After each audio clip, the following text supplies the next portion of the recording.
Misli Premyer Liqasının 20-ci turunda Neftçi səfərdə Kəpəz üzərində 3-1 qalib gəldi. Oyundan sonra baş məşqçi Yuri Vernidub mətbuat konfransında sualları cavablandırdı. Sambuya nə yedirib içirdiniz ki, ayağı açılıb? Azarkeşləri təbrik edirəm. Forza Neftçinin ad günü idi. İştirak edə bilmədim.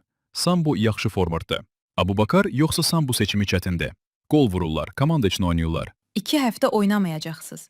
Bu sizi qayğılandırır? Yoxlama oyunu istəyirəm. Olmasa öz aramızda oynayacağıq.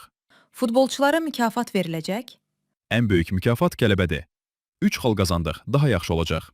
Optimal 11-lik niyə formalaşmayıb? 23 futbolçumuz var, hamısı məşqdə yaxşıdır. Hamısına şans yaradıram. Bizdə ulduz yoxdur, ailə var. Qarabağla oyunun təxirə salınması barədə? Mövzunu bağlamışıq. Azərbaycan təmsilçisinə dəstək qərarıdır. Qarabağa Newcastle-la oyunda uğurlar. Azarkeşlərin Neftçi qayıdır deməsinə münasibətiniz? Azarkeşsiz futbol olmur. Hər gün yanımızda olsunlar. Onlarla fəxr edirəm.